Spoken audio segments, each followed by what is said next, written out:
สัมมาสัมพุทธัสสะนะโมโยมือติงหูกุยำพุงเอาหมุนสูงคำพลาเจ้าเฮาอารหัมตนเป็นละหันตาและตัดขาดปัดเป็ดเสียงกิริสาตัดหองง่ายอย่าหิงปลายหาเปลี่ยนตัดขัดเสียงเยาวนอสัมมาสัมพุทโธเจ้าตนหูปลายสัพพิโยตยันติหุมพอยไม่หยงโพธิคำเยาวนอวิจาจารณะสัมปันโนตนหูแจ้งยังวิจาสามวิจาเป็ดตละสิบห้าจารณะตละสิบห้าสุขโตตนจ้าไปยาวเข้าสู่วิ่งคำมหานิพพานโลกาวิตุตนหูแจ้งโลกาสามปังเยาวนออนุตตรเป็นตนทอดตนแม่ปุริสะธรรมสารถิตนสั่งสอนยังสัพพุริสะทั้งสิ่งเป็นหนักในสารถิปิญญาขนาดยังมาไปตังนั้นเยาสัทธาเทวมนุษย์นังตนเป็นศาสมาสั่งสอนผีสังสัตว์คนเยานอปุกทอตนหัวใจอริยสัจจะสีปามีทุกขสัจจะสมุทัยสัจจะนิโรธสัจจะเมฆสัจจะเยานอภะคะวาตนมีอันหลงว่าโฮมิโอเป็นเปียวเป็นลำปวงตัวคิงพระตัวเป็นเจ้าเปรวยาญาติเป็นตินัดเปี่ยมมาผีสังสัตว์คนพร้อมกันตุ้มต่อเมาข้อสินข้อเสียงลิ้นทำข้อดีกรรมแมดอ่อนกันออกจากน้ำหนหนออข้าเลดีสีเมเวสยังเพจัติจลาเปียบที่มรณะทุกข้าขันเจอช้างเลตังสิ่งเงินหดติติงขีมานิปปันนาติเสือสาลีลงหงหางนั้นยาวอาหางอันว่าข้าวันตามีก็น้อมไว้พระตัวเจ้าละตะละตัวเจ้าสังฆาตัวเจ้าเจดีตัวธาตัวมวยตัวสันตัวยุคทุตัวอันตัวจอยต่อยุคทุต่อยุคป้าต่อพระเป็นเจ้ามันสู่เสนป้าหลานตาเจ้ามันสู่เสนป้ามหากัสสปะเต็นเจ้ามหาศิวลิตาเต็นเจ้ามหาอุปกุตตาเต็นเจ้าสีป้าตายอย่างเราสีป้าเท่าอ่ำตายเฮาขาตั้งหงตั้งหลายย้อนไม่ย้อนสาจะต่องาเสียงงาคำพระเป็นเจ้ามีในเมืองตาวาติงสาจะต่องาเสียงมีในเมืองสิริลังกาสิโพจะต่องาเสียงมีในเมืองกันทลัตถาเกสังทอยจะต่องาเสียงมีในเมืองจิงเสียนจะต่องาเสียงมีในเมืองนากาเฮาเจ้าขาย้อนผูกจ่อมูจาเสียงเสียงนอติติงเขมานิปันนาเชื้อสาติกัตติยนสกรรมเนตนอนิปันนาปิจโยโหตุ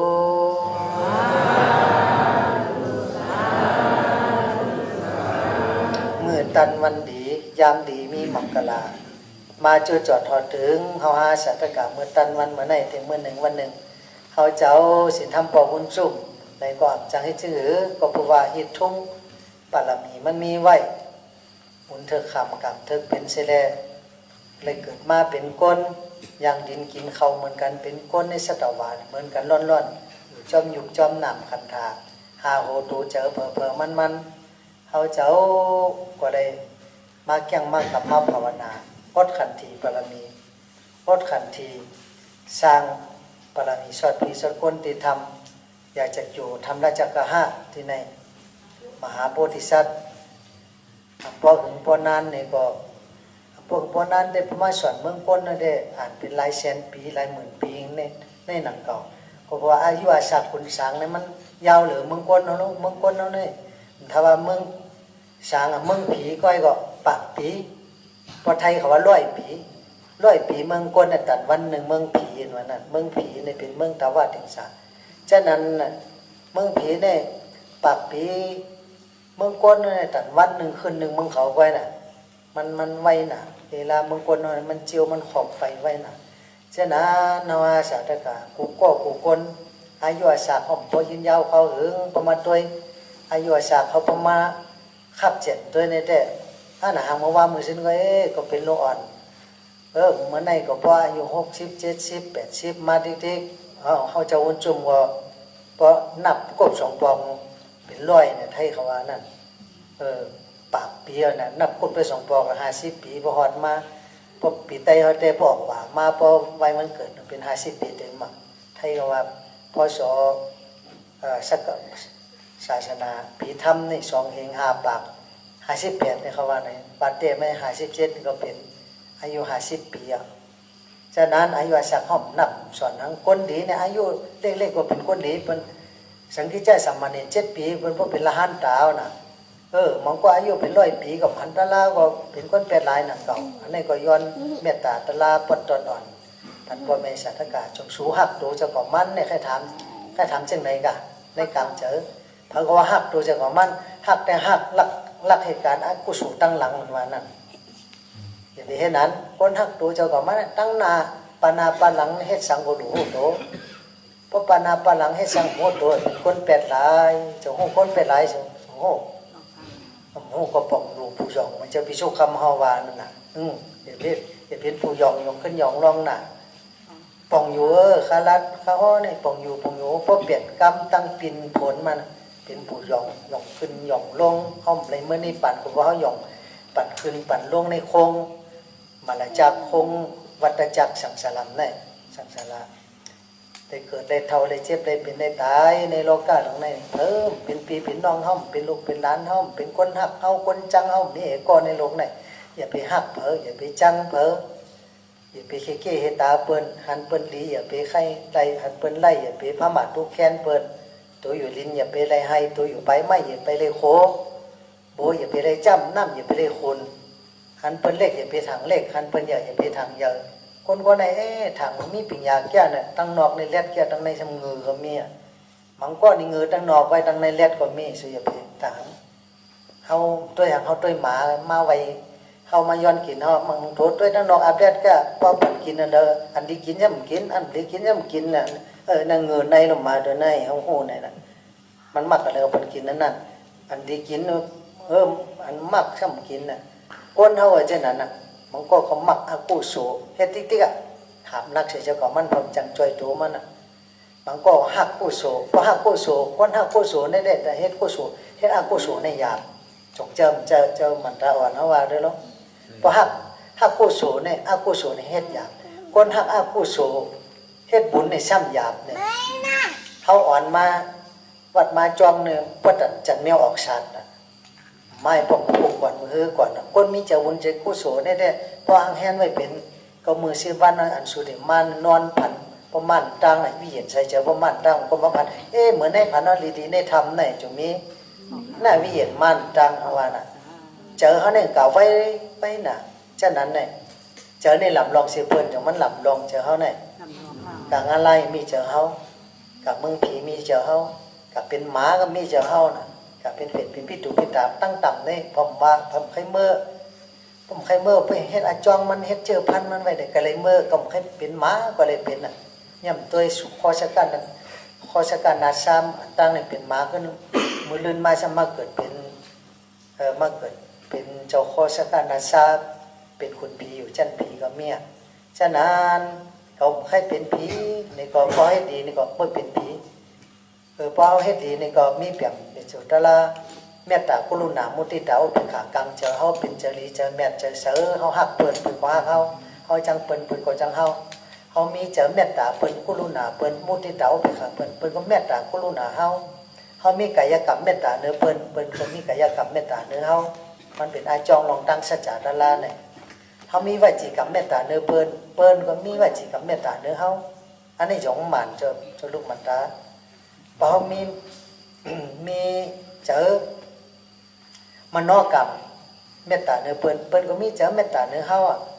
ถ้าว่าหังอ่ะสู้ออกในเมื่อแหละสู้ตามือปัดเปิ้นปัดตอบผมเหลียวเพราะเฮาหลาเปิ้นตาเฮาตอบผมเหลียวเพราะหลูต้านเปิ้นก็ต้านเฮากำเหลียวกู้สู้นี่มันไปจัดนาจัดในกำเหลียวสุหันสุดตัวล่ะเอาหมักตาในตัวหลงตัวมันลึกๆเลยอย่าไปตัวตื่นคนแรดก็อย่าไปตัวแรดตั้งนอกไว้ตัวลึกๆก้นเงือก็อย่าไปตัวเงือตั้งนอกไว้ตัวลึกๆมันคือคำง่ายๆลำลองนะเจอสัตวะตั้งเสียงเป็นการคูมิวคูไลฉะนั้นทิ้งเจอเฮาในลีเซเปิดพอทิ้งเจอเฮาเยาวเนี่ยแต่ห้องใครเมืองอะไรเนี่ยก็ห้องในเมื่อพอเขาทิ้งเจออะไรกายกรรมอกุศลก็เฮ็ดร้องในตอนก็เมื่อเป็นปิกตูปิตารอผ่าน้ำตุกข้าน้ำเขาก็รู้เป็นพอรอผ่าน้ำเนี่ยก็เกิดเป็นปิกตูปิตาพอตัวชาน้ำกับตุกงานลายพอมอห้าน้ำกับเป็นหมูเป็นหมาเป็นแมงนั่นเป็นหมูเป็นหมาเป็นแมงเป็นพี่น้องเฮาหมดอ่ะหลายจังหวัดจมป้อมขับกินสัตว์วากูกับยาปัวยาเมพี่น้องเฮาอันนี้ว่าส่วนตัวก็เปิ้นเนี่ยเฮาว่าเฮากินเด็กๆแล้วหม โหเป็นปีเป็นน้องเขาบอกพอเขาเอาไก่มาแหมมาขาหมูแมงตังเสียงเนี่ยมีทำมหาวิบากเนาะชุมานด้วยในทำมหาวิบากโอดเป็นพี่น้องกันหมดอ่ะงูซ้ำอยู่ในต้องหมูหนูซ้ำอยู่ในต้องงูซ้ำแทงน่ะก็ได้มากินกันผูกอย่างมีกินโผพี่น้องกินกันอยู่ในต้องกันก็จะนี่ก็มีในโลกเนี่ยมันก็ในอันเกิดเป็นโวเซียวอันนังนี่ก็ซ้ำเป็นมันก็อันโนอันนั้นเกิดแล้วมันในซ้ำเป็นมันโตมันนั่งตกโซ่ก็เป็นมันวิเห็นใช้นั่นก็ไว้เลยเปิ้นกังอะไรก็ไว้จัดจำก็ประตูอะไรเนี่ยผมทิ้งตัวทิ้งเจอเขาทิ้งอีกติเลตาหูคู่ลำคู่หลังศพโหตัวเจอเขาเนี่ยแหละทำมองอะไรที่เตี้ยลงปุ่นใจพอเขาทิ้งตาทิ้งหูอีกติเลหูเจอเขาดีมันเสือมาเนี่ยน้ำเสือเนี่ยจงเพื่อใครกินใครอาบถามตัวแล้วตอบไปน้ำเสือจงเพื่อใครกินใครอาบน้ำขุนน้ำเนาน้ำหองตังน้ำสุกตีนอยู่สุกใครกินนั่นน่ะสัวตัวเนี่ยแมงมุนจะมันตอมมันหอมมันตอมแมงมุนบางตัวก็หอมหมอกตัวนะหอมหมอกพองกับตอมมันตัวเนาพองก็มีน่ะแล้วแม่พิงแมงปูเนี่ยจะมันตอมหมอกตอมมันจะมันกับกินของตัวของเนาก็เปิดจะไหน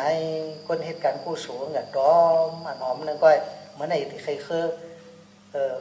นกเก่าเองใครรับมือเงานอนพวกใครนกเก่ามันมีหอยมันใครพระราเจ้าเขากับญาติเต่าอย่างนี้เนี่ยสุขยินแต่ตลามันหลั่นออกมาเป็นมิวว่าละร่อนเขียนตลาในงูไว้กูก่อรู้ลมถอยจะเข้าถอยจอกในก้อยเป็นร่อนเขียนตลาเนี่ยเป็นมาที่ไหนนอเนี่ยเข้ากันเลยชอบหาเมืองไตเมืองเหนือเมืองอินเดียเมืองสีโหเมืองหลังกันก็เงือว่าเงือถามว่าพระราเมืองในแมทพระราเมืองมานแมทใครเคยหนึ่งกูพอเงือกับว่าแรดกับมาเมื่ออาชาไปซีพกปีถ้าเถอเนื้อจะก่อนมันติมือโตเรื่องมันก็กกนิ้วมือตันก็มีเพราะมันได้พระกะตั้งพระกะนั้นสวยย่ำฟอกฮอตท่านนี่ไปละกกนิ้วมือตันทานเรื่องมันนี่ทำไมใครคือมันจำเนี่ยใครกกหมักหัวเจอเขานั่นตันเหรอตันพระราตลาสังกัดกกอันดิ่งงามนั่นเปียเขาสอนเขาจะไหนล่ะมีสืบปืนบางพงมีจดมีเจบางก็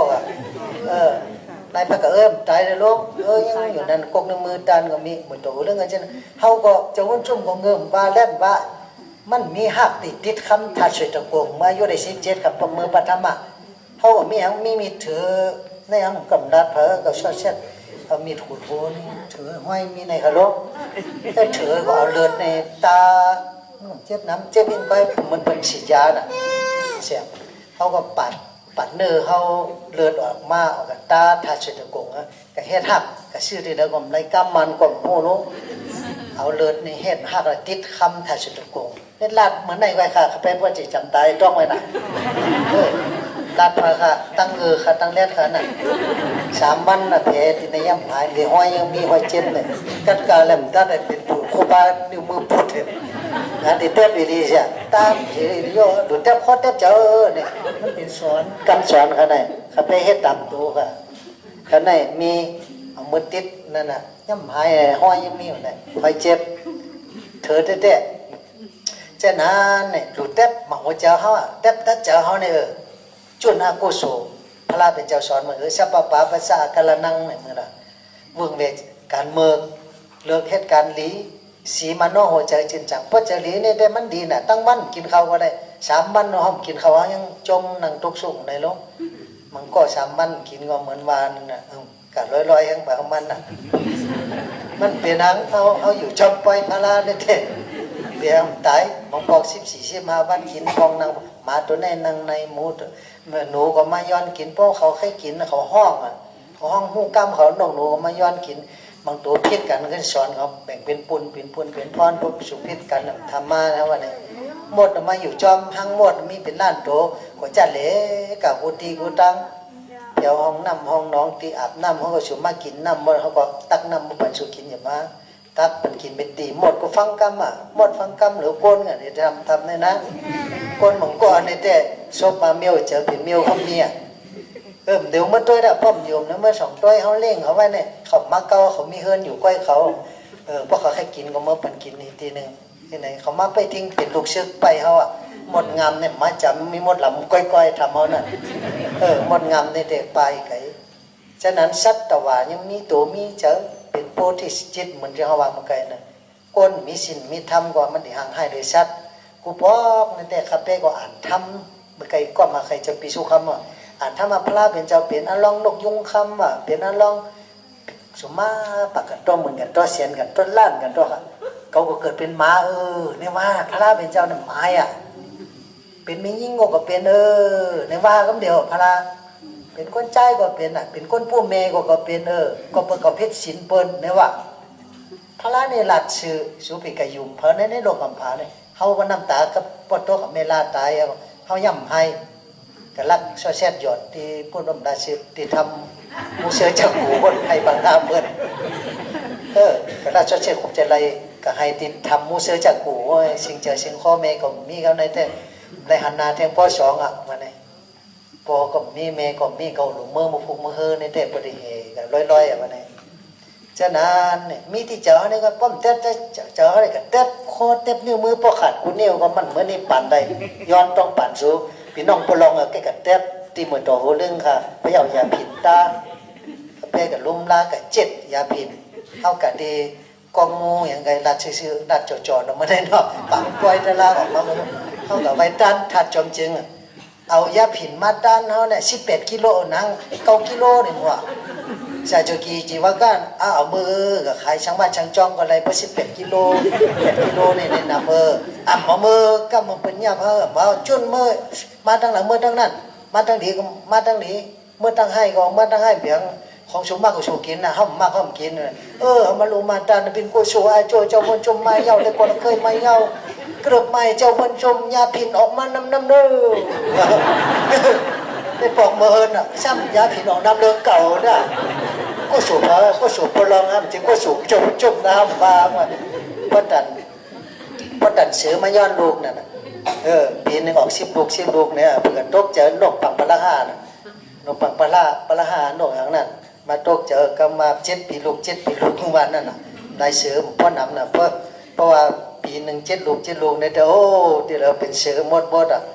พระเป็นเจ้าเนี่ยสัจจาเนี่ยหรือพระเนี่ยเมียงแทงตัดเสือเป็นแม่ยิ่งเนี่ยใครเคยหนุ่มพระเป็นเจ้าเกิดเป็นแม่ยิ่ง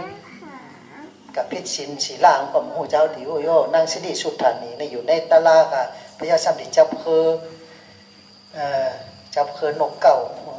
นอนกันเลยเจ้ามันก็ให้นอนแต่นอนหัวไข่คอนนอน7 วันน่ะในปัดเพียวลุ่มลาจะได้น่ะเหตุการณ์ยิงก็อะไรการนักก็อะไรการเบาก็อะไรกูมีเมียวเนี่ยมันก็เนี่ย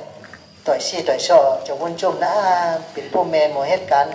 ยิงการใจชับเป่ากูจะกูมีเมื่อก็เป็นไม่ยิงก็เป็นคนใจก็เป็นมาลายจัดเป็นกูมีจันได้เด่มเมาหังเป็นอารมณ์พลาเป็นจะวนจมไว้น่ะแค่ยึดชุบไรหันนะเขาดัดชุบดีๆชุบใครหักใครหอมใครด้วยใครจ้อมใครกู้สูมันมีตัวมีเจอมีเห็นมีแห้งน่ะแค่ยึดในชุบไรหันเสียวมันก็ยินน่ะตายพี่น้องตายมีเสียงด่าตายก็ย่ำในเมื่อเผาเมื่อเพชรตายก็เมื่อหันเวลาเมืองเป่าก็พวกเมืองเก่าในเมื่อเผาเต็มดิกเต็มไล่บันเขาเมเก็บเล่งเขามาเต็มเด็ดแล้วนั่นเขานั่นติงดูปูเสือเขามาเต็มเด็ดจากจื้อกุปอธิษฐานสัจจะนี่มันเหลือสัจจะพระเจ้ากรรมอาญาทำพระเจ้านักเหลือบ้านเหนือเมืองนักเหลืออาญาทำคุณเอาข้ามมาติงหูเขาก็จำเจ้าเมื่อพวกก็เมื่อในก็ตายก็เมื่อตายก็ตายเนี่ยทำเนี่ยเป็นเหือปล่อยมันหนาวอี3 ปอก็ปล่อยมันตายประหลาดโลกในหัวเขาป้อรอก็ต้องมันตายก็ตายทั้งก้อยแต่ไหนเบียงวันเดิมมันต้องเป็นวันตายเหมือนกันบ่เฮ็ดดีนี่แต่ตายวันเดิมก็ลืมเจอวันนี้เพราะเฮ็ดดีนี่แต่ตายเมื่อก่อนมันตึงกังอะไรเหมือนกันหมดสัตเทกับเมืองอะไรคุณเอาคำกับเมืองอะไรเพราะเฮ็ดดีพอเฮ็ดดีนี่แต่เป็นคนผานมันสักโคอยู่กลางตั้งมันย้อนเป็นกินเนื้อไตเหนือมันก็มือจันผ้ามันตานแกะแอดมันตานหมอกลง1 ติ๊กน้ำตาลเจ้าพลา1 ก๊อก1 กำนี่ก็มันยังมือหนีปั่นยังมือเป็นเจอเป็นพันเป็นหุ่นผีนั่งผีเช่นนั้นกูสู่ได้หลู่ได้ต้านเจตนายิ่งเป็นถังเลขสู่มาต้านอีดอเขาเปิดไว้โคหลู่สู่แต่วันนึงเขาฉันบอกว่ามีตั้งเดินติไม้หนูก็มาย้อนกินหมาย้อนกินมองปลอกเมียงข้าวสารในเจน้ำประจุกินอย่าไปเขาเลยกินข้าวสารเจน้ำเช่นไรล่ะเขาก็ สุดตรงเลยกินเหมือนสูงเกิดมาเป็นหมาก็อันหนักชันสาวก็ตันจะได้มีแล้วอันหนักสารเจน้ำเป็นกินท่านกินเป็นหมเป็นจ้อมถ่อมก้ามแก้มมาก็มีที่ไหนก็มีเขาไว้หมดอ่ะหมาก็ไว้ก้นก็ไว้ก้นยิงก็ไว้ก้นใจก็ไว้ก็บอกเขามีศีลมีบุญเหนือเฮาเนาะว่ามียิงเอาเขามีที่เกิดเป็นแม่เฮาน่ะแม่เจ้าพระลาเนาะแม่เจ้าพระลาเขาใครมือชื่นน่ะใครมาไหนก็โยแม่พระลาก็ยังไงมาเกิดเป็นก้นยิงเกิดพระลาย่อมมาเกิดเป็นก้นใจอยู่จันฟาตุสิดาบุญเจ้านั้นอย่าไปถังเลขพอเห็นดีเห็นแม่เนี่ยมันแม่หมดมันดีหมดมีตีในเจ้าเฮาย่อยังใครเคยจัดเขาว่าจะนึงน่ะปากกันต้อเห็นกันต้อพระราตกเป็นเจ้าเฮาได้เกิดมาในเมืองปาราณสีเกิดมาเมืองปาราณสีเป็นนางสิริสุทธานีนั่นเป็นนางสิริสุทธานีเสด็จได้ต้านน้ำมันพันภากาศเมื่อพระเป็นเจ้าโพลนาที่เปลี่ยนกลาเจ้าที่เปลี่ยนกลาปัจจุบันเนี่ยนะโพลนาเนี่ยอันตั้งนั่นก็เกิดเป็นคนยิงในต้านน้ำมันพันภากาศที่เจ้าพิโคตที่เปลี่ยนกลาในเขาสุดต้องอธิษฐานเป็นเจ้าพระราชจะได้เป็นถ้าในมาเจ้าละหาเนี่ยตุ้งซ้อมมือคำมือไว้วันเนี่ยตุ้งซ้อมหมอน้ำมันมือเจ้าเนี่ยตุ้งซ้อมหมอเขามาซุ้งเพราะว่าแต่วันใจไว้วันมาเนี่ยตุ้งซ้อมหมอน้ำมันพักกัดมาไตหลังซ้ำนี้ดูตานเนี่ยในส่วนไปทางเล็กก็สูงแม่เดินตานหลังซ้ำนี้ดูไม่เต้นมีปิ่งใหญ่ยันเต้ว่าเพราะว่าป้าเจอป้าพ่อป้าเจอก็ในมาเขาถึงเมื่อต้องปั่นทำพระราเป็นเจ้าตัวเพราะมันถึกได้เป็นนี่ก็พระราเป็นเจ้าเป็ดที่จื้อเขาถึงมาใครเนี่ยไม่ออกสิริสุทธานีเป็นลูกยิ่งขุนหอคำเหมือนนะก็ในถามนี่เจ้าในใครที่ปอยยาวแต่มันยาวเขามันยาวก็ในนางสิริสุทธานีว่าเช่นนั้นพี่คนเนี่ยบอกมือไตหวันซามีน้ำมันปฏิตินกาเนี่ยกำเมืองกำลือเขาว่ากับไตปูจาเสียเนี่ยก็คบเขาไว้คุณทรงคำมาลาเป็นเจ้าโปรดหน้าที่เป็นเนาะที่ข้ามุงคำมาลาเป็นเจ้าเหมือนกันต้อปากกันต้อเสียนกันต้อขาเหมือนในคาตาเพชรดอกมุงทรงคำมาลาเป็นเจ้าเฮาคาเพชรจวดมือในเมืองปาราณสีเสียแล้วแต่จวดมือตุงซ้อมน้ำมันมิตรกรรมมานั่งยิ่งเป็นลูกยิ่งขุนเอาคำปั้นหนึ่งเนี่ยเอาน้ำมันพันผักกาดนั่นใส่ในก๊อกหวันจุลงคำเสียแล้วมาหรืออาบกับตันที่คาตาเพชรเสียวนี่ก็สุตองตั้งปฏิถินกามาหลุตันสุตองเป็นเจ้าพระในวันจงมันได้เลยเป็นหน้าได้เป็นเจ้าพระเจ้าสุยันตัวนาหันหลังหันมาพอมันติเป็นเจ้าเป็ดติเสียคำขาขับไปก็หนึ่งเมื่อต่างเราเมื่อใครในมันนั่งตะกับมากกว่านั้นก็ในมาพระจงเป็นเจ้าเมียวพระหันพดหันนาหันหลังหันจัดก่อนจัดหลังโมโนดีกว่าปนโหให้กว่าปนโหได้เป็นกว่าปนโหได้เป็นกว่าปนโหมั่วดับพระเป็นเจ้าเนี่ยทางเล็กเป็นอาจินตยาวันนั้นอาจินตยานะก็ปารีเนาะมาห้องคุบจะไล่สารกลุ่มมุนพระเป็นเจ้าเนี่ยยี่เป็นทางเล็กยี่เป็นทางใหญ่ก็ในมาพระเป็นเจ้าจังมาสู้ยันด้วยอันนั้นมันตะการสังสารมันก็เลยเพศปรมีมาค่อยกับมันในกับเพศศีลเนื้อหนึ่งมันกับชูเปิดเอ็ดอ่อนมันก็ว่ากับครบยาก้นปัลลานำก้นเมืองภูเมืองขนาดปัลลานำภูเมืองนั้นว่านั่นมันอ่อนกับครบหอมจอมกับมีสู้เปิ้นที่นึงแล้วก็มันจะได้มาเกิดเป็นกุนยิงก็กับเขาพระเป็นเจ้าจังปันเปียกติ๊กเตอเมื่อแหละเจ้าเฮาพิคุปานไหนเจ้าเฮาเลยเป็นเจ้าพระที่เปียกกะลาไม้เอาเนี่ยเมื่อนามามันเจ้าเลยตันน้ำมันพันภากาศมันเจ้าจังได้เลยเป็นเจ้าพระเจ้าจังได้เลยเปียกติ๊กกำนั่นจังว่านางสิริสุทธานีนั่นตะกะมานางยิงนั่นอลองพระเป็นเจ้าเป็นคนยิงเนี่ยพระเป็นเจ้าจังทำนายเป็นคนยิงเนี่ยมีกุศลก็บะมิ่งเก่าก็พระเป็นเจ้าจังเป็นติ๊กเตอเพราะเป็นพระเนี่ยอยู่เป็นคนใจเจ็ดมันเป็นอาสานีเจ็ดมันเนี่ยพระเป็นเจ้าจังหวะเจ้าเนี่ยเมื่อนามาพอเจ้าเป็นพระที่เปลี่ยนกระดาษเสียจังได้ห่อปันเปียกติ๊กตะกะมากก็นั่นมันเจ้าเลยหลุดตานน้ำมันพันประกาศจังเลยชื่อว่าสิทธาเนี่ยสุดต้องเต็มโทนเนี่ยเป็นป่องกำไตไว้จะไหนนะสุดต้องเต็มโทนกูเมียวอันตั้งเจ้าไว้อันเจ้าเก่ามันยิงจูไว้จะนั่นเองอ่านไว้จะนั่นแต่เลยเต็มโทนเป็นเจ้าพลานั่นฉะนั้นเนี่ยนางสิริสุทธานีแต่จากจากนั้นมันก่อมเตนอหน้าหัวโตในเหตุการณ์กู้สู่กับที่ก็มันก็เกิดมาเป็นคนใจกูจัดกูปาน กิดมาเป็นสัตว์ก็เป็นสัตว์ตัวผู้อยู่มาสร้างบารมีมาที่เกิดตายลองไหลมาต่อพี่โคเจ้าป้านั่นน่ะมันเจ้าก็เพศบารมีเต็มมาเก่มาที่มาเป็นพระราชที่เปียงกะลาในมีในโลกมันเจ้าอย่างนั้นที่เปียงกะลาเสร็จแล้วเจ้าอลองพระราเป็นเจ้าจังมาเป็นเจ้าสุเมธานอนล่มไก่ตังโขนั่นจะมาเปรียบติว่าเอาในกะเสียสงเขไปเส้นกับผาลุ่มเจ้าสุเมธาเนี่ยแต่ได้เป็นพระราเป็นเจ้ากฎมาเจ้าป้านึงก็ว่าสร้างบารมีมาเมื่ออาทิตย์วันหลังน่ะเลยตั้นน้ำมันพันธุ์ผักกาดเลยชื่อว่าสิทธัตถะราชกุมารได้เกิดมาในเมืองกปิลาวัตถูกเมืองกปิลาวัตอันนั้นเลยสอดผีสอดคนผีสางสักคนหอสัจจะสิป้าตั้งนาอยู่ว่าจังนั้นไหนฉะนั้นเฮ็ดบารมีมาที่นี่ก็เกิดตายลองไหลมาสร้างบารมีมาเสียสงเขไปเส้นกำพาได้เอาหมักตาเป็นต้านเอาเลิศเป็นต้านหูเจอสละชีวิตเป็นต้านกูสั่งกูเพิงจะเลยมาเป็นเจ้าพระสวดผีสวดคนเนี่ยง่ายฉะนั้นเนี่ยเขาหลุเฮ็ดหลุสร้างกับพระใครเป็นเจ้าพระก็หลุเพศบารมีเต้ว่าเจ้าว่าเลยชบเลยปากเลยเป็นก็มันจะนะเป็นอาลองพระหลุแก้งหลุกำเต้หลุหันตลาสัจจะหลุปฏิปัติตัวเจอก็มันเป็นแม่พระเจ้าสุดต้องเป็นแม่พระเจ้าเหมือนเจ้านั่งสิริมหามายาเป็นพี่น้องใส่เจอใครนี่ก็การในธรรมเบสันตละพวกผอจัดมาเป็นพี่น้องกันหมดอะไรก็ใครปัดกันในเนื้องานพระราเป็นเจ้าเขาว่าชิตตทัพเป็นพระราเป็นเจ้าในตันน้ำมันพันพระกาศเมื่อพระว่าจัดเกิดเป็นคุณยิงใครเคยในหนึ่งย่อกันในสั้นหรือใครเคยจัดพระราเป็นเจ้าจัดหนึ่งเลยเกิดมาเป็นสุนัขหมาคนค้ำมันวะนั่นหมาคนค้ำก็อยู่เมืองปะลาหน้าสิงก็มาคนคำเนี่ยเกิดมาสมังหังลีพังลีมีลูกน้องปองไปอยู่5 ปากตัวเดี๋ยวหากินอยู่จอมนอกวิ่งในวิ่งตามเปิ้นปันกินก้อยลักจกไผ่นะหมาเปิ้นมีศีลมีธรรมลักไปกินนะเอาของไว้ก็ลักกินเปิ้นมีศีลมีธรรมหมาก็มีศีลมีธรรมหมาแต่หมูซ้ำเป็นหมูมุกจุ่มเทวดาเปิ้นปันกินก็ลักกินก่อนชอนกินรุ่นเล็ดดีงามคบกันงานกันหางพ่อขาดหูพ่อขาดหรือกรรมหมาหรือกามคบกันหางปอกขาดเนี่ยเนื้อหนังปอกพูดปออยากบ่ได้หมาไผ่พระรองพระเป็นเจ้าหมาคนคำเนี่ยได้ถ่อมกล้ามพระถ่อมกล้ามกันอย่าไปต้มอย่าไปมออย่าไปลักกินโคออกโคเฮิรนเปิ้นปันกินอันดีเฮาก็ได้กินอันดีเปิ้นปันกินอันจ้าเฮาก็ได้กินอันจ้าอย่าไปลักกินของเปิ้นมีเจ้ามีจอมไปเย้าสัมเพศถึงเฮาเฮาถมน้ำลายเกินผ้าตกเสนาเจ้ากับมันอย่าไปเฮ็ดดีงามสอนกันจะในม้าเป็นถมก้ามกันอยู่ดีทางเผือกมันมีศีลมีธรรมอยู่มาวันหนึ่งม้าไผ่เทวดาจำให้เนาะตั้งหลักกันหลักกินนากองหลวงเนี่ยข้ามจะหลักกินนางลัทธาลด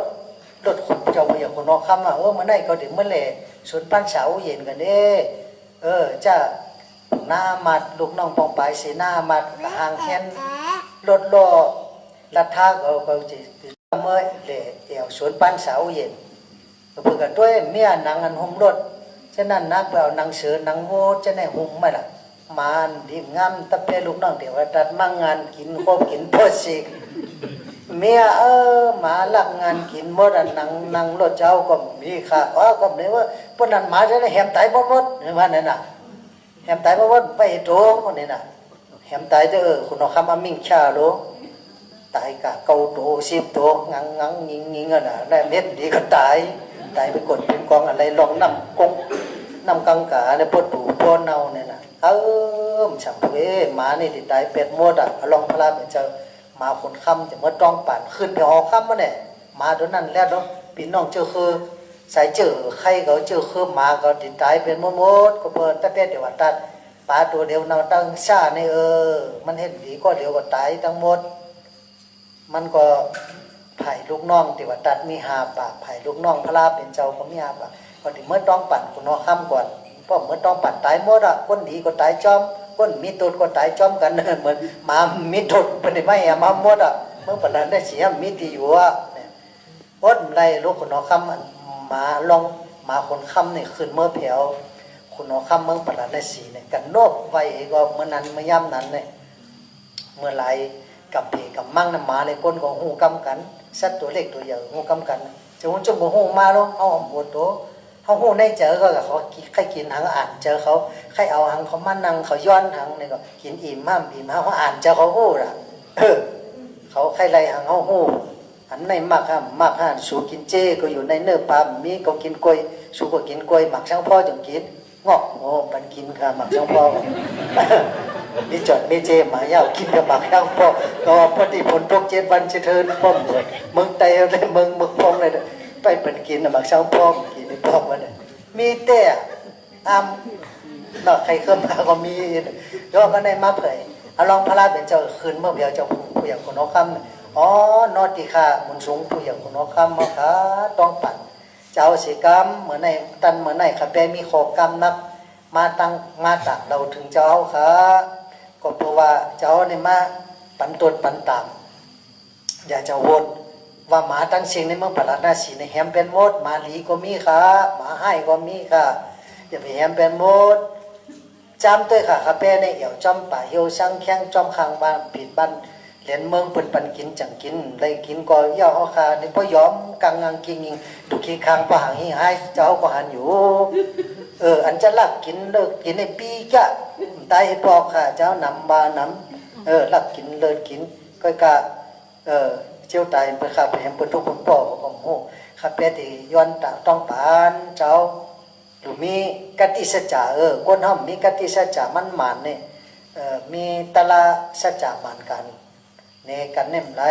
ดูจำตัวเขาให้ก็มันหันค่ะหู้ก็มันหันค่ะหรือเอา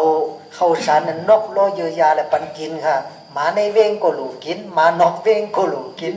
หมาจอมไปเอาช่างแข้งห้องมากินมดประมาณหักออกมาเจ้าจังตัดสินอามิงแค่ตะลาเดี๋ยวตัดสินตะลามันหมันค่ะอามิงแค่ปั่นลงปั่นมันดีก็มันหันให้ก็มันนั่นว่าคุณเอาคำก็สั่งของหน้ามันก็กำตายกันเป็น7-8 ปากตัว7-800ตัวตายกันน้ำมาย่ำตายหมดเป็นไรเองเนาะมองนั่นพระเนี่ยเจ้าเป็นหมายังสอดเจอคือพี่น้องเขาเป็นก้นสอดเจอคือศาสนาเขาได้ให้เงือเลือมากันนะมันน้ำตาปวดโตกับตาลาปุกตัวไหนนั่งก็เดียวได้ห้องพม่าดูแค้นหมาตัวน้อยตัวใหญ่มาย้อนกินกังตั้งปันกินหมดมหาพระพุทธเถรก็เลยเป็นมหาพระพุทธเถรย้อนต้านหักนี่ต้านปันมานี่จะเป็นมหาพระพุทธมีติจารทีนี่ช่วยไปทางเด็กมีในปืนในทำร่อนห้องจะว่าเฮ็ดเคียงลาดทั้งก้อยย่อกันในมาเนี่ยคุณเอาคำกับอามิงแค่ตรงหน้ามาออกกว่าเลยเอาข้าวสารในตำนี่เขาจังกินเยอะกันยาเพราะเขาหนาวมากใส่กินเยอะกันยาปันเขากินเพราะหากออกมาเพราะไผ่แล้วในหากออกมาออกหนังก็ไผ่นั่นน่ะมีตัวเพราะไผ่ในหากออกมามีหนังก็ตั้งนั่นมันติดรอดแล้วเชี่ยวคอเอาตัวรอดกับกันในมาจะมาอยู่ในเวงก็รอดได้รู้ปัญญาป้าพันกินก็เลยกินนั่นน่ะนอกเวงก็กินในเวงกินนี่ยาอันจะกินหนังกลางคืนกินเพื่อเอาข้าวสารตำเสียเยอะยากินหากออกมามีหนังปลามาเด้น่ะมันนี่ให้มันตีสึงที่แล้วเหมือนหอนนางกาปกตากสาเขาน่ะก็นั่นมาบุญหลอกตัวเอาตามเขาหมาในเวงเนี่ยนะเขากินหนังหมานอกเวงนี่กินโน่เนี่ยตั้งนอกเวงเนี่ยหากออกมาก็มีหยังฉะนั้นก็ปันตามมาในเวงนี่เย้ากันเนี่ยย้อนต้องปัดขาหายก็ตายกันน้ำกับเย้าอันดีเหมือนไหนอันเขาให้ก็ให้กับเย้าตึงมันเจ้าอย่าไปแหมเขาแทงย้อนต้องปัดตัวน้องช็อตแบบก้นดีมาดีกับมันเจ้ายังช็อตปันถึงมันเย้ากับหายก็หายกับเอาลบไล่หายสุนอย่าไปแหมเขาแทงเอาในกะก็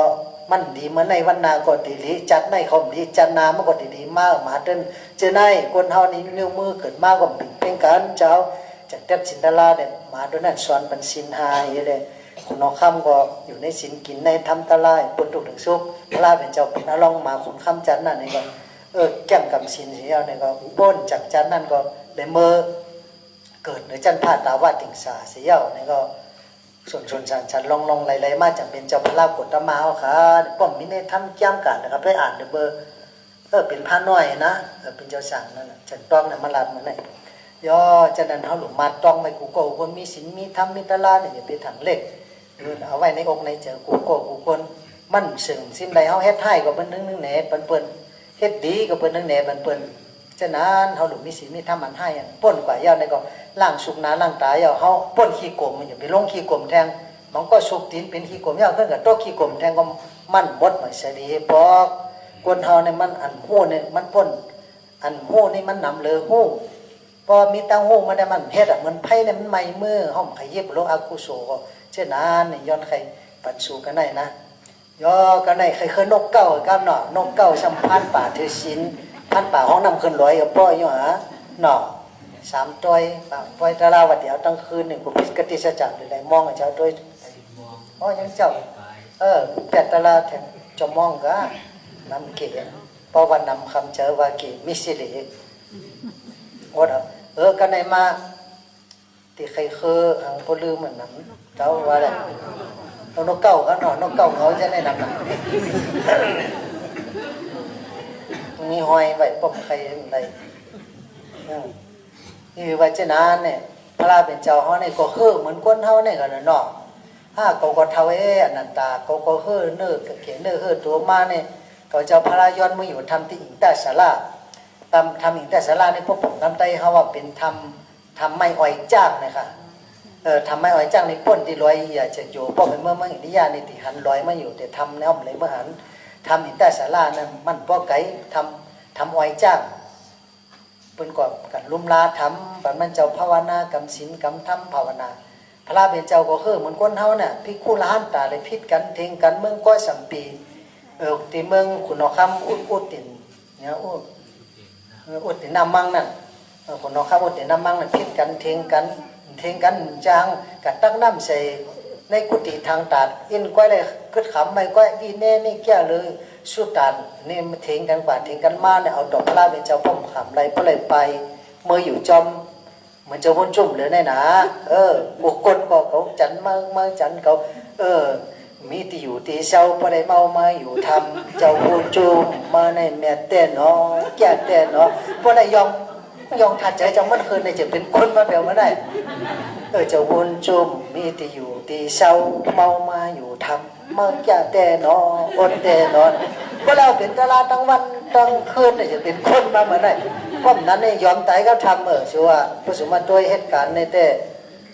ปัดแคมแน่นขาขี้มูกย่อยผมแตนเจ็ดวันวานนั่นน่ะผมแตนสุกหนาหลังตา5 วันนั่นน่ะขี้หูหนาขี้ตาขอนมานั่นเท่ามา40 ลืมหนา50 ลืมหลัง60 ปีโม่สัง70 ปีแสนยัง90 ปีนี่ผีไปเฮวผมทำกว่าลอยแห่งผังมันน่ะ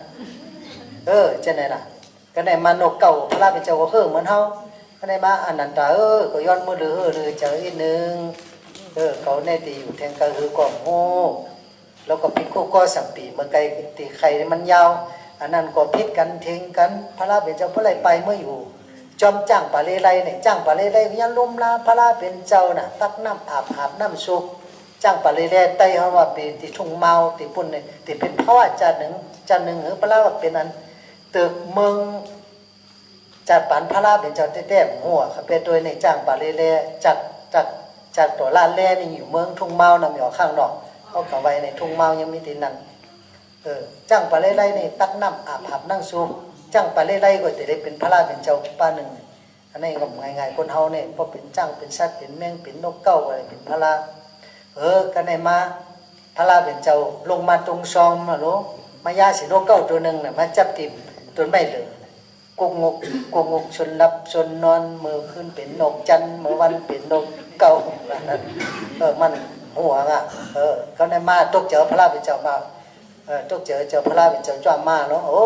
อันนี้อันว่าเป็นเจ้าพระราตัวพุงตะโคตัวอายองพอถ่องถึงเฮาพอดันในเนี่ยมันก็ยกปีกยกหางมันไว้พระราเป็นเจ้าเฮาไว้เอ็นไว้ยกปีกเนี่ยเป็นกุศลอาโจปุนพรขาศิกรรมคืออะไรเป็นปัจจิกาพุทธาพระในอนาคตการนกเก่าสุดต้องเป็นปัจจิกาพุทธาพระราเป็นเจ้าปองม้ามันก็ซ้ำตุ้งซ้อมพระราเป็นเจ้าตุ้งซ้อมปองม้ามาเผียเด่นนกเก่าก็ไว้การในมาเข้าตั้งซ้ำมีแถงพระราเป็นเจ้าหันอันแล้วก็เป็นตะลาหมดกะยาใส่ตองห่อปานเนาในโยในกาดนั่นเฮาบ่ลืมตองห่อปานเนานี่เจ้าอนันตาถามอนันตาตองในห่อนี่ตัวแมงมุนแมงตู่แมงเนาในตอมอยู่ช่องตองป่าตองห่อปานเนามันตกกลางดินตกที่ดินนี่ค่ะก็ประมาณห่อปานเนามันจังตู่จังเม้นตองประมาณอยู่หลายๆ มันหอนเนาอันเหม็นก็มันเนาเหม็นมันก็เป็นสภาวะของมันนั่นก็ก้นก็เช่นนั้นน่ะพวกก็อยู่จอมคนให้ก้นเมื่อก้นปลานำก้นดีเขาก็เป็นก้นดีจอมเปิ้นเขาอยู่กับก้นให้ก็เป็นก้นให้จอมเปิ้นเหมือนเช่นตองนี่เป็นมาหอบปัดถูปานเอาในเยาอันนั้นตานี่ก็เป็นตะลาเจ้านันตานี่เก็บหมดเป็นตึกตาเนาะเป็นตึกตาตะลาพระเป็นเจ้านี่มันเจ้าฮู้ก็ได้กับญาติตองถึงบางที่โอกาสอันนี้มาญาติที่ห่างกันที่ห่างกันฉันมีตองบางนึงของด้วยมีแมงพึ่งแมงปูตอมช่องแมงมวนซ้ำตอมมันเขาห่อหมอกจำคำมาขายเลยตกแต่ที่ห่างกันได้เขาพระเป็นเจ้าคนก็เป็นเช่นไหนไปอยู่จอมหมอกหอมก็หอมจอมมันเหม็นก็เหม็นจอมมันอันนี้ก็จึงนั้นยาวอันนั้นตาเขาอยู่จอมคนดีก็ติดจอมมันอยู่จอมคนมีใจเมตตาเขาก็ให้เมตตาจอมมันอยู่จอมคนมีศีลก็มีศีลจอมมันมีธรรมก็มีธรรมจอมเพราะอยู่ทำคนให้ก็เป็นคนให้จอมมันยาวเหมือนจึงตองในห่อหมอกจำคำนี่ก็ตัวหมอกจำคำย่ำติดเสียวไอหอมมันก็ยังติดจับมาอยู่นี่ก็เป็นตลาคนหนึ่งอันนั้นตาซ้ำเมื่อแทงซ้ำกับย่านหนูสีโตแต่ตัวนี่โคตรโหซ้ำอยู่โหเจ้าดองเลยดีเขาเป็นลืมเนี่ยโคตรโหซ้ำอยู่โหมังโตซ้ำโหก็โคตรอยู่ก็อยู่มังโตอยู่ก็อยู่โคตรก็โคตรมังโตซ้ำโคตรก็มาโคตรอยู่ก็มาอยู่มังโตซ้ำโคตรได้โคตรแต่ซ้ำมาอยู่โหอันนี้มันเปลี่ยนกันไม่สีโตน่ะอ่ะพอลืมนะบางตัวแต่หูก็มีที่อยู่ก็มีน่ะมีเหมือนเราเนี่ยนะเอาคนหูมาอยู่ทันนี่ก็มีอัตราพระเวทเจ้าในย่านหนู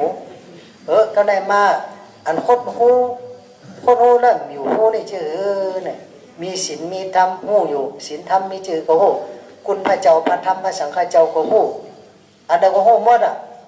หูยาซ้ำจังกำจอมอันนี้ก็โคตรโฮมอยู่โฮมในเปิงหนึ่งเหมือเจ้าแต่เปิงหนึ่งซ้ำโคตรก็โคตรหูก็มาอยู่อันนี้แต่เป็นก้นเมือกก้นหนาหูศีลหูธรรมหูจักคุณพ่อคุณแม่หูจักหังซ้ำเฮ็ดบาปเฮ็ดเมือกแทงซ้ำเฮ็ดดีเฮ็ดแม่นั่นโคตรก็มาโคตรอยู่ก็มาอยู่อันนี้ซ้ำเป็นหนูแต่ตัวหนึ่ง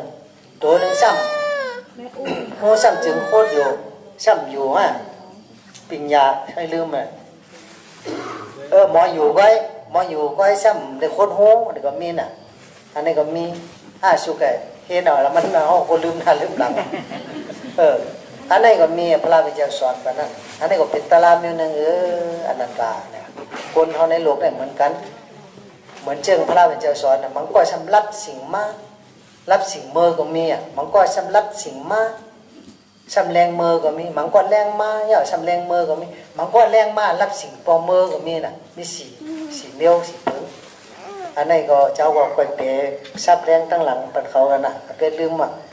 แทงเมียวหนึ่งซ้ำพระเป็นเจ้าก็ญาติเต่ากะญาติเต่าหมาซ้ำมาชอกกินเต่าทั้งน่ะเต่าซ้ำแล้วฮดแปลน่ะฮ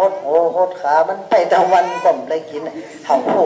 ตะวันไม่ได้กินเต่าซ้ำแล้วหดหมูหดทางมันนี่แหละไป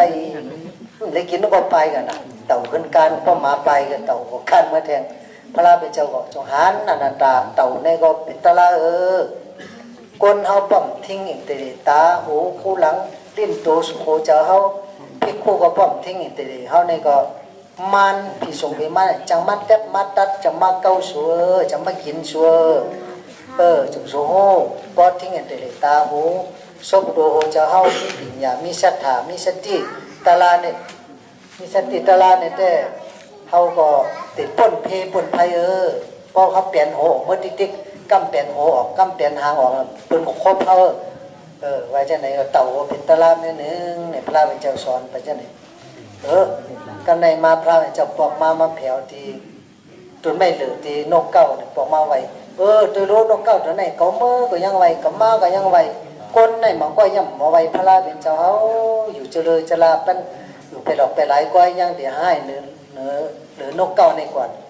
เมื่อนามาเนี่ยได้ชื่อว่าสมณศักดิ์ปัจจิกพุทธาในตัวนกเก้าจบกันในหนึ่งเนาะสัมพุนีพันป่าถือศีลนี่เนาะอันห้องน้ำขึ้นลอยนั่นเป็นเมืองไต้เฮาใช่ครับไปต้องบอกว่าไม่ใช่เป็นน้องไต้เมืองมากคงจะอะไรเขา มึงกะลี่คนจริงๆตองจริงเล็กหัวจริงคำบนไหนมึงตีพระราเป็นเจ้าเขาเปลี่ยนติ๊กไว้ว่าพันป่าหมกโชในห้องมิสัจจาและห้องนำขึ้นลอยก็พอไรนะแต่ก็ฉันมีศีลใครปัดก็พ่อเนาะใครรับใครนอนหนูคนถ่อมเนี่ยใครนอนคนพอใครนอนลืมนาลืมหนังมีเจยาเช่ว่ะเจยาเช่เป็นหนึ่งเป็นฤาษีเนี่ยสามามันมีศีลไว้สัจจะสัมมีผู้พันป่าจะมีสัจจะก็มันเนี่ยเดี๋ยวตัวผู้เดี๋ยวตัวเมย์ก็ตัวเมย์ผู้ปัดตัวเมย์ตัวผู้ก็เมามันก็เมาเด้ผู้ปัดตัวผู้เราตัวเมย์มันก็เมามันก็มีสัจจะของมันห้องน้ำขึ้นร้อยพอขึ้นว่ะห้องน้ำก็ร้อยก็แค่ล้างมือนี่น้ำพอขึ้นมันล้างมือเดินร้อยผังคล้องค่ะร้อยผังน้ำคล้องมิตีเลยค่ะเจ้าศึกปืนเมืองไตเขาก็เป็นต้นฮะนั่นน่ะร้อยที่ล้างเนื้อเนี่ยชื่อว่าน่าเสียงกว่าป้าดอกนั่นของเมืองไตเขาถัดตลาดถัดผีไตมันหนังนกยุงคำว่าเกิดเริ่มเมืองลอยห้างเมืองจะพิวชุกคำมันน่ะย่อก็ได้มาเนี่ยมันกว่ากับชุบเนื้อก็ขึ้นเนื้อร้อยมากหาบเนื้อขึ้นร้อยมากเฮิร์นน่ะติดล่างมือก็มีน้ำน้ำห้อยขึ้นร้อยแน่น้ำพอไหลขึ้นร้อยเมื่อปันมันได้ชุบมือว่ะมันมีสัจจาน่ะมันก็กำสินต่อจัวชาติมันซ้ำตัวมันพอตายมันในต้านหางเมียวช่างใบยาจองเจียวยาซีป้าหนึ่งก็มันขึ้นกะเอากองมูไซกับกองไว้นะกองมูไซอย่าไปทางเลขฮันลูกอ่อนเล่นกับยากับเก้ากับอะไรนะอยู่เล่นไปเลยลูกอ่อนนะเขาต้านกองมูไซ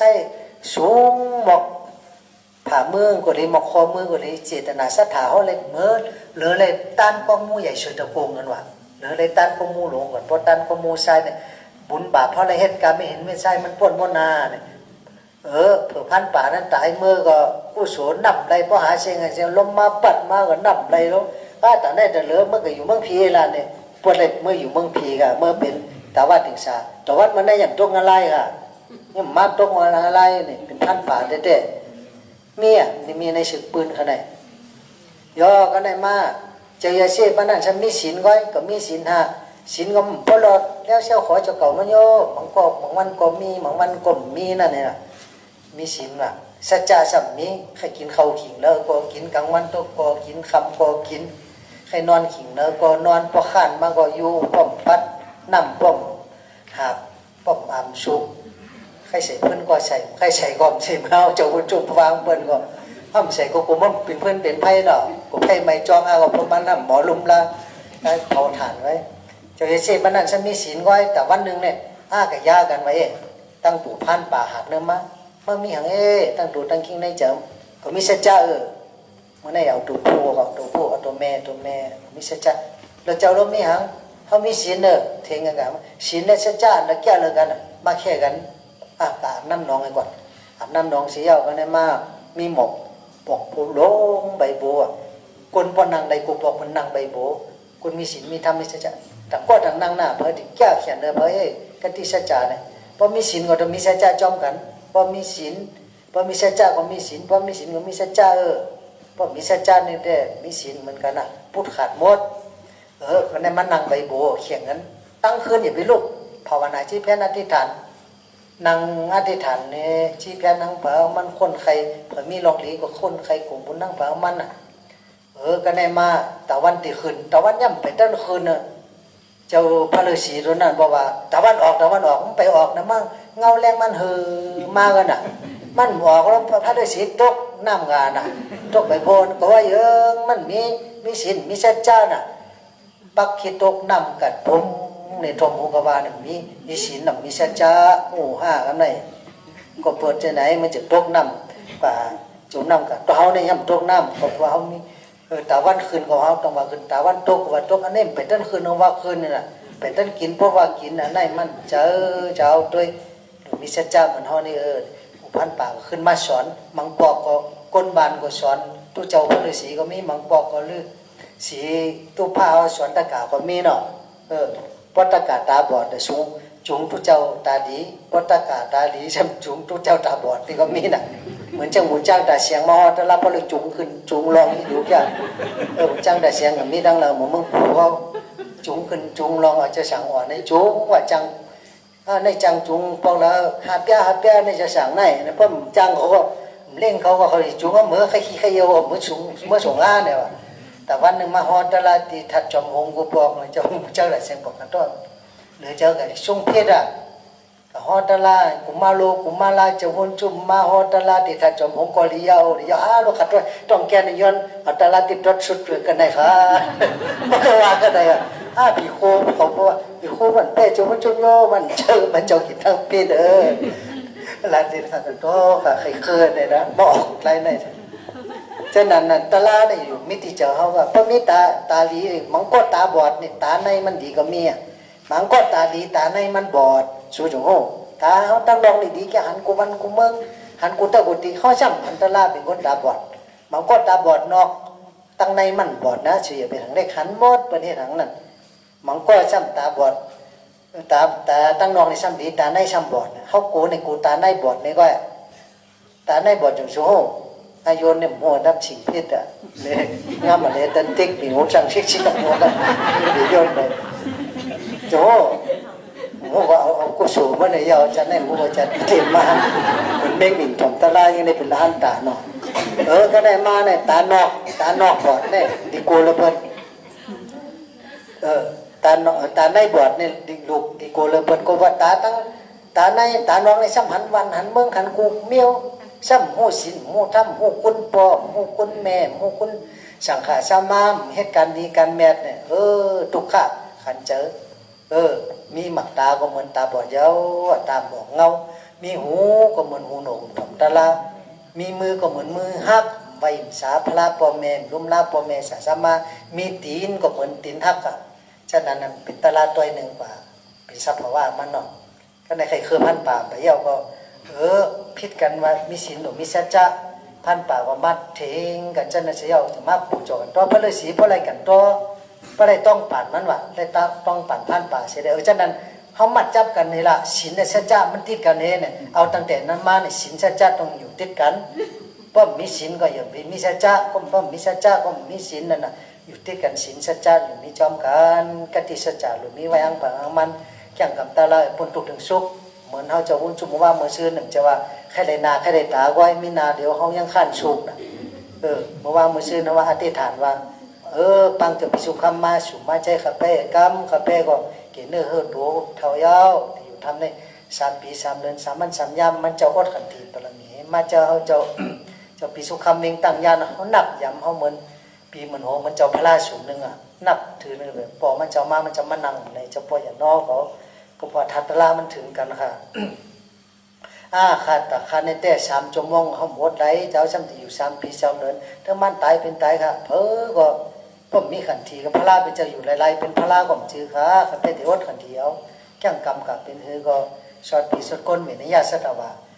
กรรมอธิษฐานซ้ำมาไว้เพราะว่าออก3 ปีมาในข่าวเงาแต่เด็กพวกเมืองพงเนี่ยมันหูมันยินเหตุการณ์ดีก็มันหูให้ก็มันหูซ้ำมีข่าวเงาประดิษฐ์นิมนต์ปังมือบุพมือในเตะวะในแสงประดิษฐ์บอกมึงพงถัดดอนเลิงหวังเดี๋ยวเป็นอาบปัดอาบจอมอาบได้อาบอ่ะก็เจ้าเนาะอาบได้อาบหมดอ่ะสังขารหันตั้งเมืองใต้เพื่อนเนี่ยอาบหมดอ่ะมึงพงก็เป็นปังหมดอ่ะเป็นตะกาเขาหมูปีหมูน้องก็เป็นปังหมดอ่ะตะกาชาตาก็ก็เขาจะวนจุ่มก็ยังถือมืออยู่ก็ว่าเขาเลยโทรเลยมือยาวตายก็เมื่อเป็นก็เมื่อห้องกูตายเขาเมื่อแม่ตายพิชังชักก้นคนดีคนทนคนแม่ก็มีเหมือนเจิงหมาปลามังไก่ยังช็อตกับคนหมาให้ก็ยังช็อตยังดีมาหน่ออันนี้ก็เป็นไม่ไหนกันในมากติสเจ้าก็อธิษฐาน3 ปี 3 เดือน3 วัน 3 ยามมังเมี่ยมจังใครในสูเพื่อเทว่าอดมังปองในหนาวห้างก้อยเพื่อเดตายเจอเพื่อเดขัดขึ้นตายเป็นตัวมาภาวนาลืมกินข้าวพ้นนาดีต้องปอกแกนก็มีกับเจ้าอดขันเถียวตั้งมันกินน้ำนี่ก็อยู่กับเลยแต่แก่งกับปฏิบัติจุนศักดิ์กับพระราเป็นเจ้าจังหันนั่นหันในกลุ่มกับจอมเจ้าคนติ๊กในก่อนเต็มปนตุกค่ะฉะนั้นในใครฮอตะลาปตนอนกันในหนึ่งพันป่ากำสินกวายเย้า1 นกเก้ากวายเย้าหลวงคนมีศีลมีธรรมซ้ำติใครคือเจ้าเยเซ่เป็นหนึ่งมันจับนะเจ้าเยเซ่แล้วมันเป็นแล่นเหลาฮะเป็นอย่างแล่นเหลาเลยมันถือศีลจำมันนะที่ว่ามันมักว่ามือชื่นกินไปลื่นมาในซ้ำกินแล่นเหลาเพราะอะไรไปพระราเป็นเจ้าเกิดเป็นแล่นเหลาเพราะอะไรฮอตะลาผมก็ยังมีกะ ถ้าจะฮอตัวก็ไปยนต์กึดยังก็ได้น่ะฉะนั้นหมู่ปีจุ่มน้องกูก็กูคนสู่ได้ตันเงินตันคำตันเกี่ยวตันเสียงตันเขาตันพักมันเฮาหันหมดคนหูตันนั่นตาโปตกกะจุดได้กินข้าว1 เม็ดเฮาเกิดมาเป็นคนผ่านกะซ้อมเขาซ้อมหน้ากะกินจังปัดเข้ามานำง่ายๆเฮาได้กินเป็นได้เฮาอดคนเดียวแต่ปันหมดปันแม่งนึงเม็ด2 เม็ดเฮาก็บ่เลือกตัวเอาน่ะเพราะมันเขามีน้ำกับปันน้ำเขามีเก๋ปันเก๋จะว่ากินลากกินฟางกินจุ่นกินแปดจะป๋าจะในก็เฮาเล่งหมดสู่เลยหลูได้ต้านมันตกน้ำไหลตกไผ่ไหมน่ะกูสู่หน้าบนดังเสียงนี่จะได้จับจอมพร้อมไปสู่มือกูจัดกูปานนั่นเด้กำสู้หมอเจอสู่เลยเป็นคนดีคนแม่ถือเลยคนตุกในสัมสลาเพวดสัมสลาจากที่สลาเพียรที่มาละนาตั้งเสียงแต่เลยเป็นคนดีคนแม่แต่ยกยองห้องสูงเอาพอจดถึงเวียงคำหมานี่ปั่นที่กัดยินเตียมเป็นลูกแต่ไรมือจับเจ้าเวียงคำหมานี่ปั่นกูก็หนำหางเยาฉะนั้นกูก็คนไรมาถมยินดินทำพลาเป็นเจ้าเมื่อไหร่นี่ก็เค้นต่อเก็บจอบถมไม่ในอกในเจอป่ามันเสียแล้วอันดีนี่ก็เอาไว้อันดีก็แปดได้ที่ทำในอย่างเดียวเมื่อไข่เมื่อห่อแดงออกาซาต้องก็อากาซาจังในข้าตักมาไข่ลอยญากิริยา11เสตานากยองก็เพราะว่ามันเป็นตังหนี10 มิวหลงอากยองกู้สู่ตาหน้าเจ้าบอกปาดกู้สู่กองมูตั้งเลยวางตานพลาตลาสังขารานหน้าคนเฮินคนตุกคนขอคนย้อนแต่งเสภูหลุดทำวันในแม่จิตแม่เจอเขาเสือจอมทำแต่งแม่สีทาปูซ้ำแทงศีลศีลาอาจจะลากแก้งแม่เขากูจอมทำตาเลยแต่งมันแก้งกูหังอย่าอยู่วันศีล5ศีล8ศีล10ยิบกับแม่จอมกูจังเสือจงแม่กูจัดเลยตาไล่จึงตำมาตลาตักเลยใกล้แม่เจอเลยภาวนาตะไรกะใกล้รอดอันนี้จ้าทุกขานัตตาภาวนากูเมยอย่าขาหลงลืมอีกแทงเตอเลยว่ากู้สู่หน้ามุนเหม่งปันปีปันก้นเสียงอีกแทงเตอเลยสาธุอนุโมทนาจุ่มจอมตาหน้าการดีการแม่อันประณีตบนสร้างอีกแทงเตอเลยหลูเสกูย้ำปอเท่าแม่เกศสัตสีมีผ้าพอลืมหมดเลยว่าเจ้าว่าดังแหละอีกแทงวิยาวิเจ้ากู้สู่หลวงพระรามูตลามูสังขามูเฮาสู้เฮาถอกจอมหยอกยิบขามกันกินกันหลูอย่าอยู่ใกล้กูเมือเจอจับเจอป่าทั้งวันทั้งคืนอีกแทงติดที่สู้กับมาอยู่ซื้อหงจ่อชั้นเสือตั้งอะไรตัวซื้อเจอเสือสับสนธรรมะสวรรค์นั่นไม่ว่าอันนึงเป็นธรรมะเทศนาตั้งอะไรกันห่อแหนปันผีสังสกุลลืมหน้าลืมหลังหูสังเสียงไหนอีกแทงติดที่สู้กับมาอยู่ซื้อหงจ่อชั้นเสือตั้งอะไรไว้ตัวซื้อเจอซื้อกูแก้งตั้งหลีกูได้ตุกเลยขี่สังแลแต่แม่จิตแม่เจออย่าลิงอย่ากดอย่ากอกสักปอกตานาไล่จึงตำมาตลา10 ป่าห่อสวนหนาวห่อสวนเหนมาเลยแม่จิตเจอจินจังตั้งกาสู่ต่อสู่แม่มัดหยุ่มทุ่งปุ่งกู้สู่10ยังในจงแม่เนื้อขางแม่จิกเจอเฮากาโจมต่อเตือกซื้อคอดนี่ปั่นผ้าตีติงอย่าเศร้าลำหลังลาตั้งเลยแก้งเลยกำจอม10อันกำคำมาผูตลาจังฮอดเลยตาอกาซาจังในขัดตักมาไข่เลยปัญจักกันธาปัจเจ้ากาธาฮอตลาข้าจังมาปอมขับอันจอมปูวานหำยุบรูปเปียกันท่อจอมสะโพตุนตูคนเฮาเนาหมิ่นซาลานป่วยอุปัดล้อป้าหม่ำเปิงเหมือนยังปุ้นตกน้ำจอขึ้นคดข่อยเห็นต้องแต่นากันหนึ่งตะโลแหลวทาเวทนี่ขันท่อพวกเกิดมาเป็นคนมาเย้าอับดอไรทุกข้าสุขข้าพอทางทูถือยิ่งใจสิ่งนี้กันท่อกายำกายย่อเพราะเหมือนลมโททองเปียงแลแกนหนองพองมึนวันคืนเผ่ภายในอมิติเตเจแม่มันนิ่มอยู่หนึ่งจับหนึ่งกันก้อยเย้าสังขารนี่ขันท่อเพราะว่าเหนียววังสังขารยึดกางเข็นเขียนจ้อยแพงกัตลาล้อป้ามัมมิติตักลีกินหลีเอาปงสังลาตัวเฮาตัวฮาเป่าห้ามเขียนป้อตันตัวนิ้วตัวกุยนะเย้าวิญญขันทอจอยเจอจำไว้จอยเกิดจอยตายเป็นคนเฮาเศร้าอยู่หน้าลืมกลางหมองหมังเจียวไว้ยังหวยนายแห่งแหกเจียวลูกป้าหมังหนังยุบจุบฉุกลูกอยู่เปิงมันยังใส่เหลียกมาตอกเหินตุกขามุงกำหนึ่งตะลุเหลียวพิงอีเมปัญจขันทอเจ้าจงฮอว่าขันธาหาจงลงเม็ดสัตวาลาเลิก ยามขิงมีตัวมีเจอกรรมาทานานี่หุ่นที่ข้าเจ้าเป็นกรรมาทานอ่านหาตาจอมนี่ปันตังลานปังตรงใส่เลยเมื่อจับจัดทนก็เลยมามนจอมสุปันตีเฮาอ่างนางอนาจูตั้งหลีเลยสุบหลีสิงวันกันเปียฮอดูมาทานจีเพียนเจ้าวันเหนือหลอดอ่านก็เลยฮอดนี่ปันล้านหญิงเจ๊จิ๋มหลงกุกวิมุงอามาสังกัตธาตุลงแม่สวยต่อฮอกระเซงแวงเลยจู่จอดทอดถึงนี่ปันหน้าเสือสาจินเสแรงสักกำเลยตาสาธุสาธุสาธุบุญได้บุญนอนิพพานาพิจโยตุก็สุเมตตามาจบกันกุสุมิตินาเฮาคาสาตกาไลสัมปรมีมาไลเสียนกัมพาตั้งสิ่งตั้งลงในเจมพีเจมสางเจมสัตเจมกวนวินยาสักวาในสัจวารีอานันตาสัจวารีตั้งสิ่งแค้นต่อภูมิจมสาธุวันโมตนาไลหักผู้สุขวันดีวิ่งเพ่งกันสิ่งสักการติกาโมสาธุสาธุสาธุผู้สุมีดีนายมียังมีนามเอาภาชัตกาไลสังปรมีมาไลแสนกำพาทั้งสิ่งทั้งลมในเจมพีเจมสางเจมสัตเจมโกวิยาสัจวาไลสัจวารีอานันตาสัจวารีตั้งสิ่งแค้นต่อภูมิจมสาธุวันโมตนาและหักผู้สุขวันดีพิงเพ่งกันสิ่งสักการติกาโมสาธุสาธุสา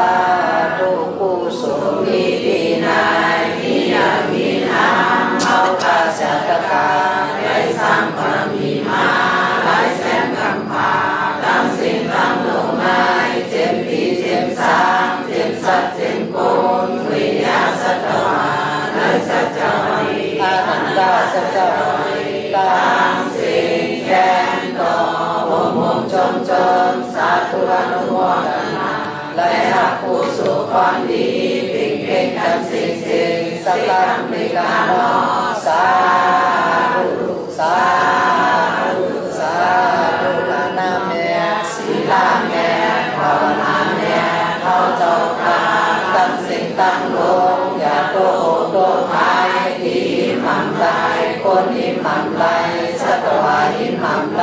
ย้อนผักพังไว้ในมโหใจเราตาโตเต่าหอดยาเสือสาอามาตานิพพานาติกาเยสักการ